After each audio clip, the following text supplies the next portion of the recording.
Music means the sound of what's the best in all of us. Most people are familiar with the KSO from coming to our concerts in our concert halls, but 80% of what we do actually happens outside of the concert halls. I think I was around 3 or 4 years old at World's Fair Park for the July 4th celebration. We would just watch the fireworks and listen to the music from the Knoxville Symphony, and I knew from then I really want to do this.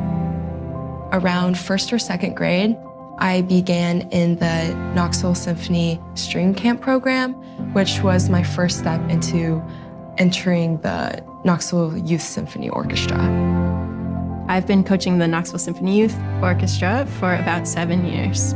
I see music as a tool that exercises so many parts of their brains in a way that they don't get when they're in math class or when they're in art class or when they're in science class.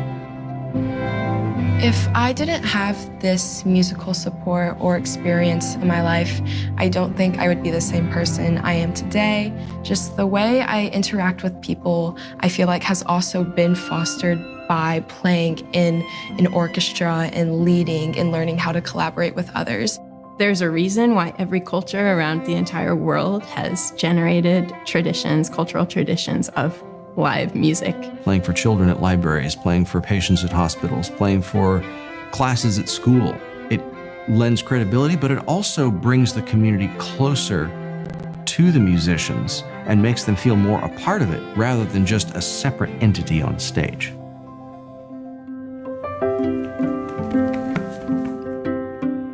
Musical Storytime is a narrated story with live quartet music accompanying it. It's offered for free at most, if not all, Knox County libraries. I love seeing the little kids and how they interact with the music and the narrator. I think they really get a wide array of things they're exposed to that they wouldn't otherwise have a chance to hear. Music and Wellness began as an idea to play good music for patients at hospitals or healthcare facilities.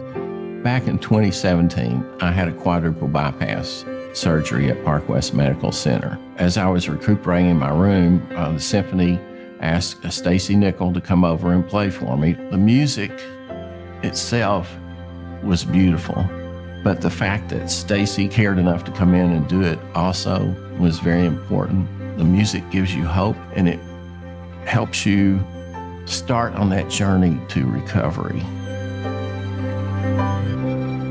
The effects of COVID, while having kept us out of the hospitals, we are beginning to find other venues for our music and wellness program. One of them is the Metro Drug Coalition, playing for people who have recently ceased drug usage. And we did one performance for them already, and it was an amazing effect. There was a sense of peace in that room that was not there before. I think the thing that makes music so powerful is honestly the impact it can have on other people listening, because I don't think people really realize how emotional music can be or how eye-opening it can really be until you hear it in person. When I started at the KSO, one of the promises that I made to the audience was that we were going to both take the music out into the community and also bring the spirit of Knoxville into the concert hall. We all get into doing this work out of a love of music, to be certain. But for me, it always falls back on a Leonard Bernstein quote that I love. He says that the thing that I love most in life is people, even more than music. It's why I make music.